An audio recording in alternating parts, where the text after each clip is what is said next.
Okay, so this morning we're going to be looking at waste as this section of the Green Footsteps guide. So I'm just going to quickly screen share the section in the guide so you can see where we're at for this one. So this is the content section, page 4, and then you can hyper jump over to waste, which starts on page 39. Beautiful image we've got there. So this morning we're going to be looking at how we reduce waste, thinking about what we're investing in as organisations, the route to recycling and reduction that we know about, and they will vary organisation to organisation.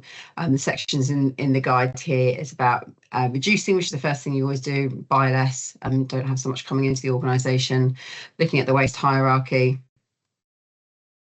We talked in previous sessions around procurement policies and about what we're actually buying, thinking a little bit more clearly about what we're buying, how we're accessing items that we actually need, and making sure we've got recycling systems and reuse options set up within our organisations, including redistribution of items that we don't need any longer.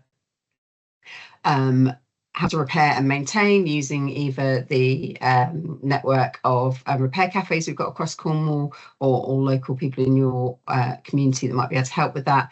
And repurposing, we had a wonderful example of that redistribution happen last year with a really big organisation in the business sector that had a huge amount of office furniture and kitchen equipment they wanted to redistribute as they were moving base, and we utilised that and got it into loads of organisations. So there's often routes that we wouldn't necessarily think about that there are to get rid of items that you no longer require. Most often they are useful to somebody else.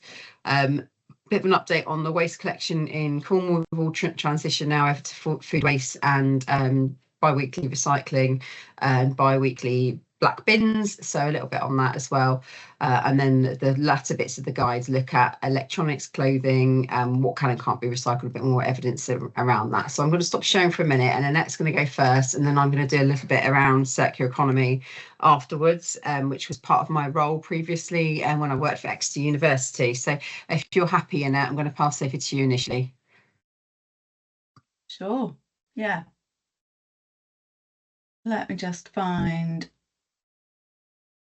the right bit to start with. So I've got a little slideshow, but please do, there's only a few of us, so it's a small group. Please do ask questions and go along. So I'll start sharing, presenting, hopefully. Yeah, everybody's tech is a bit slow this morning. We've had a team meeting and half the people's microphones weren't working, screen share weren't working. I think Teams might be having a bit of a Monday morning thing itself this morning. Well, from my point of view, it looks like I'm sharing, but I don't know if it's come through on your... It's just coming up now. There we go, right. Okay, so hopefully you can see just my slide and not all the notes and everything. Is that correct? Yeah. Good. Okay, so I'm Annette. I'm from the Cornwall Primary Care Climate Resilience team, and my colleague Martin is here with us today as well. So the reason that I'm here talking about this, even though I'm not working with VSF directly, is because we work with primary care. So predominantly, we work with GP practices across Cornwall, and we work on a range of different issues. And the reason that I'm here talking is because I lead on the waste and recycling part of the work we do. And we've set up a network called Waste Watchers Cornwall that is aimed at people working in primary care. So it's a relatively new network, but we've been working with GP practices. The whole team's existed for about 4 years. So a lot of the stuff I'm going to talk about won't be in voluntary sector organisations necessarily, but a lot of the stuff is relevant and easily transferable. So I know because you said you're recording it already, and there's just a couple of topics I'm going to go through. So a reminder of the 3 R's, something called microgreens. So we've got the mini case studies basically of what we've done in the past few years. Talk about a couple of campaigns that are going on at the moment in Cornwall, Medicines Amnesty and the Only Order What You Need campaign. And then I'll end with simply recycling, which might be quite relevant to a lot of organisations. So does that sound okay? Is there anybody because we've only got a couple of, I know Genevieve, you're from the council, and Mandy, do you want to just sort of say hello, just so that I'm pitching this right? I don't want to teach anybody that, you know, insult anyone's intelligence. Yeah, hi. I work for Pentreath, and I'm on the sustainable wellbeing team. So we kind of, looking at sort of everything that you're talking about, sort of recycling, purchasing, and things like that, trying to make ourselves a bit greener. Fantastic. That's good to know. Thank you. So I'll move on. So I think Kirstie's already covered this. It's very easy to go down rabbit holes when we start talking about waste and recycling. And we find, especially in the health and care system, that you can, with recycling especially, it can get very complicated because you've got items that are made up of lots of different materials. So you can get very focused on basically a small part of the waste and recycling issue, but it's always good to come back to and remind ourselves of these 3 R's. So as Kirstie's already said, reduce. First of all, do we need it? Can we get another option that's reusable? And then can we reuse something rather than chuck it away? And then the recycling is the final option. But it is worth knowing that for most, this is obviously a general guesstimation, but recycling costs about 1/3 less in terms of the cost of disposal than general waste. So in the Green Footsteps guide, this comes up under chapter 6, mentions the waste audit and a waste reduction plan, and the waste hierarchies on page 40. So when we're talking about recycling, it mentions the Cornwall Council options. So there's a link on page 41 of the Green Footsteps guide that takes you straight to the Cornwall Council page where you can find out more about the commercial waste. I know a lot of GP practices, they have the organisations such as BIFA and SUES that collect waste, but I think for smaller organisations, especially in the voluntary sector, it may be cheaper if you get a quote from Cornwall Council. So there's a link there that might be useful. Okay, so these are a few slides now that are, we call them our microgreens. So they're mini case studies. I'll just talk briefly about each one to give, you know, ideas, examples of what can be done. So this was a small pot of money we had where a practice identified, sorry, it wasn't a practice, it was the Cornwall Health for Homeless team that identified an issue. So people that were homeless, no fixed road, had an issue keeping their medication clean and dry. So by purchasing and giving out these reusable Ziploc bags that were sealed, keeping medication dry, reduced the wastage. So it meant that those patients could continue, so it was better for the patient, they could keep using their medication, and it meant that they didn't have to keep going back to pharmacy to get a repeat prescription, so it reduced the cost and the workload on the pharmacy. So there's a lot of knock-on effects for a very simple, very cheap solution to an issue. So that's one example. Another one here, just buying, instead of turning up the thermostat or increasing the number of plug-in radiators, which we see around practices, it's keeping the heating lower, and then people are have their clean their drinks refillable, reusable drinks, so they're not going back and refilling, or they're not going out and getting throwaway cups as well. So that's another, keeping people warm, keeping their drinks warm, saves on the washing up or wasting disposable mugs. Another example which has got multiple benefits is about reusable menstrual products. So Launceston Medical Centre worked with local community groups to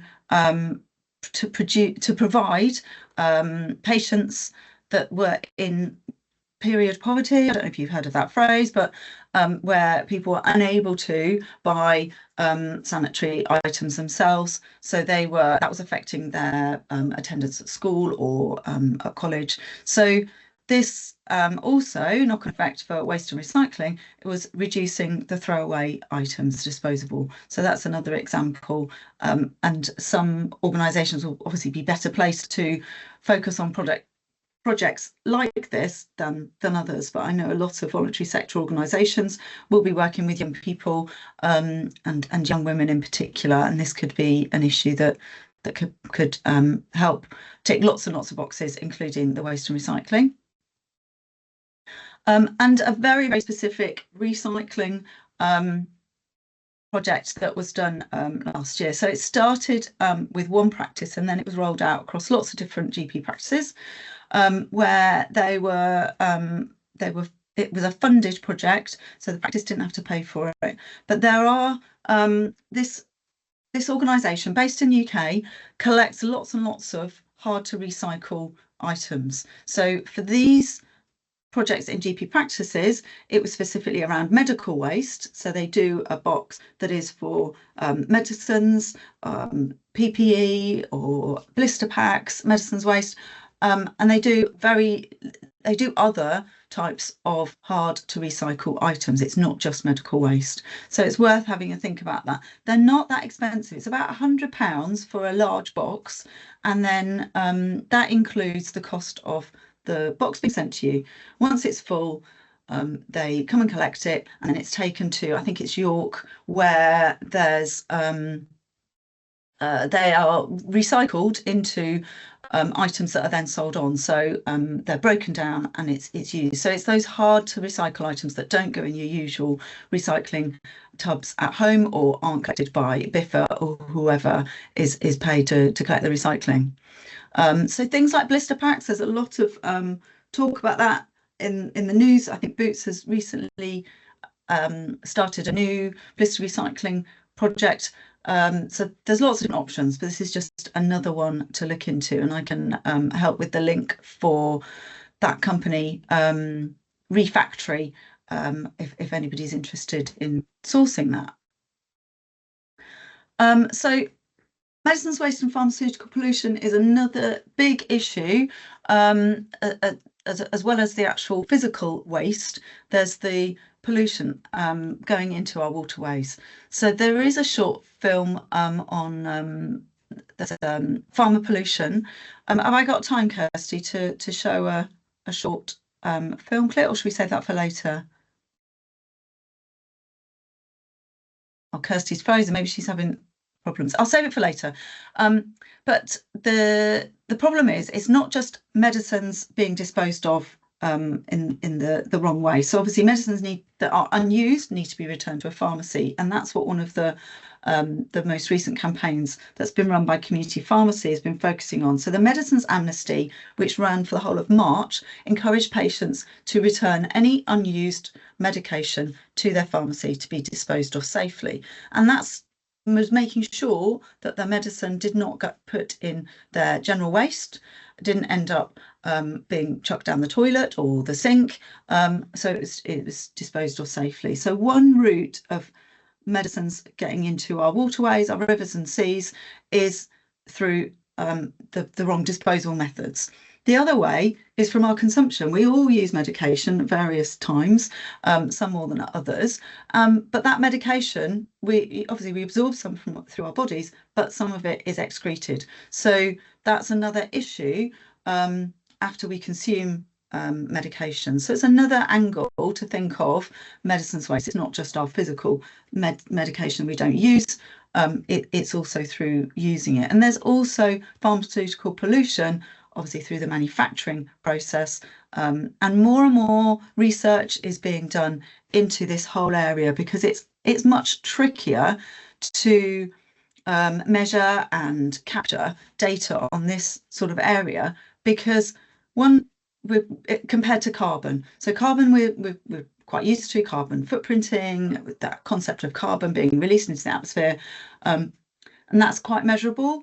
However, pharmaceutical pollution, because it varies so widely, the amounts of pharmaceuticals, how it gets into the system, which areas it will sort of land and which organisms are going to be affected. It varies literally every time medicine waste is released into the environment. So it's really, really difficult. I've had a conversation with Kelly Thornborough at the University of Exeter about this, and they're starting to try to capture some of this data, but it's really complicated, way beyond me in terms of understanding the science of it.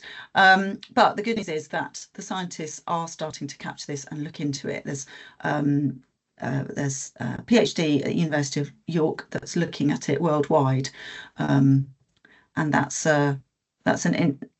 ongoing, and hopefully we'll find out more of it and be able to get involved in some of that research as it unfolds in Cornwall. So I've already mentioned the 2 campaigns, and this is the way that community pharmacy in Cornwall is tackling medicines waste at the moment. So this one relates specifically to the Medicines Amnesty. I know you can't see all the detail on that slide, but it explains why you should be taking your medication, your unused medication, back to a pharmacy rather than disposing of it in a different way. So it's good for safety. You haven't got old meds lying around the house for anybody just to take when they feel like it, or when they're unwell, and it causes problems. It protects the environment, and it's also reducing the medicines waste. So it's really it's been a really good campaign through March, and we're just in April now. So the next campaign is Only Order What You Need, which, as it sounds, is literally when you're ordering your medication.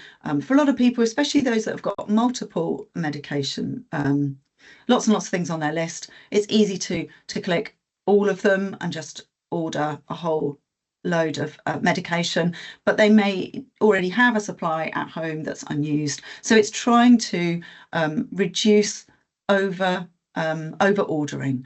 And Kirstie says, study at PhD. Sorry, I can't read the quote. I'll come back to Kirstie when I'm presenting. I can't see your comment, but I'll look at that in a moment. So the ICB, the Integrated Care Board across Cornwall, are encouraging practices to do structured medication reviews. They have very specific target groups that they're asking GP practices to do that with. So that means that people with 10 or more medications they have a conversation with a pharmacist or a nurse or GP, and it's discussed about which medications they may be no longer needed, whilst still making sure that they've got the right medication for their condition. So those sorts of things, working with community pharmacy, working with ICB, is exactly what we've been trying to do in the recent months in our team. And these, as we're all patients and we're all using medication at various times, we can all consider these. So simpler recycling. So this is a bit of a switch of topic, because this affects all organisations that have 10 or more employees. So the page 43 of the Green Footsteps Guide and page 44 have got a list of what can be recycled and what can't be recycled. That's a really good handy guide. And the simpler recycling rules have started at the beginning of this month, and changing from recycling more and less of your general waste could save money for practices, not for practices, but organisations. So it applies if you have 10 or more full-time or equivalent employees. Waste needs to be separated, and the main change will be the food waste, because most organisations will already have mixed recycling and general waste, and that's been available for a long time. So the biggest change, just like we've seen the change as domestic users, is the food waste. So hopefully this shift won't be too difficult for organisations, because most of us are doing it at home now anyway. So bringing that transition into the workplace and organisations should be quite a smooth transition. So biggest change is glass and food waste. For some organisations, glass won't be an issue because they won't be using large quantities of glass. But food waste, I think most organisations that have got office spaces and will be producing food waste. So the theory is that there will be checks made and fines potentially could be issued. So we don't know what that will look like yet, or who will be doing that. I've heard that the Environment Agency potentially could be the organisation that's doing these checks. There may be more news as time goes on, because it's the first month of when this is actually taking place. So what do we do with this food waste? So we've been encouraging practices, and these pictures are from GP practices in Cornwall, where they are already using compost bins. So a lot of us will have compost bins at home. My suggestion to any organisation would be to find somebody in your organisation who can be your composting guru, somebody who knows what they're doing and has done it at home or has experience elsewhere. If you haven't, then there is lots of information available online of where to start, and you can obviously get in touch with us. We've produced some stuff for GP practices, and that's easily transferable, the same for any small organisation. If you don't compost, you would need to pay for a food waste collection from a provider. So that could be Cornwall Council, like I said, as well as some of the bigger organisations. So do we want to pause there and talk about that? I'll stop sharing my screen and just talk about explain what the left hand thing is that's slightly different, because that's a different type of composter on the left, isn't it?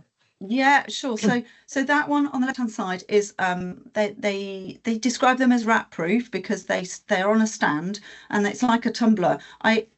When you see them in action, they're a little bit like those the machines they use for when you're playing bingo and you have balls that turn around and pop out. So they look a little bit like that, but obviously much bigger, and they've got a trap in the top, so you can put the food waste in the top. But they are smaller, so there's sort of pros and cons to those, but because they stand off the ground, you are less likely to get vermin into that compost bin. So swings and roundabouts, really. It just depends on the site. So I'll just stop presenting there.